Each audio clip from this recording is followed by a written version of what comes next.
আওয়ামী লীগকে নিষিদ্ধ করা হয়েছে, ঠিক একইভাবে জাতীয় পার্টি সহ 14 দলের দশর তাদেরকেও নিষিদ্ধের দাবি আমরা দীর্ঘ সময় জানিয়ে আসছি। আমরা নির্বাচন কমিশনে আনুষ্ঠানিকভাবে আমরা অভিযোগপত্র দিয়েছি, আমরা প্রধান উপদেষ্টা বরাবর অভিযোগপত্র দিয়েছি। আমাদের কাছে তথ্য আছে চাপার কাদের উপর ভর করে আপা ফিরে আসার একটি চেষ্টা করছে। আজকে যখন আমরা মশাল মিছিল শেষে আমি এবং নুরুল হকনুর কথা বলা শুরু করব, প্রেস ব্রিফিং চলা অবস্থায় সেনাবাহিনী এবং পুলিশ বাহিনী আমাদের কার্যালয়ের সামনে এসে হামলা চালিয়েছে। আমরা জানতে চাই আমাদের উপর যে হামলা করলো শুধুমাত্র কার্যালয়ের সামনে না, আমাদের কার্যালয়ের ভিতর ঢুকে সেনাবাহিনী এবং পুলিশ হামলা চালিয়েছে।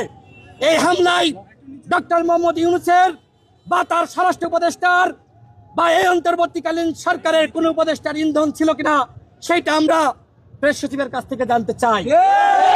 উপস্থিত আছেন, আজকে সেনাবাহিনী বুট জুতা দিয়ে নুরুল হকনুরকে পালিয়েছে।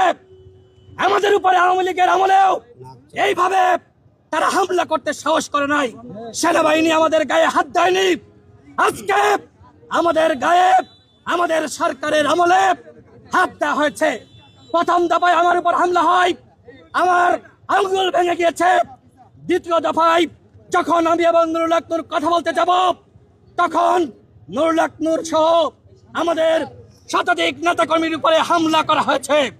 ইসলামী এক হাসপাতালে আপনারা যান, সেখানে গিয়ে দেখেন রক্ত রক্ত আর রক্ত। কারোর হাত ভাঙা, কারোর পা ভাঙা, কারোর চোখে আঘাত লেগেছে, কারোর মাথায় আঘাত লেগেছে। এই যে সেনাবাহিনী এবং পুলিশ আমাদের উপর হামলা করলো, এই হামলার সাথে যারা জড়িত তাদের বিষয়ে সরকারের পদক্ষেপ কি সেইটা আপনারা শফিক ভাইয়ের কাছ থেকে এখন শুনুন, আমরাও তার কাছ থেকে জানতে চাই।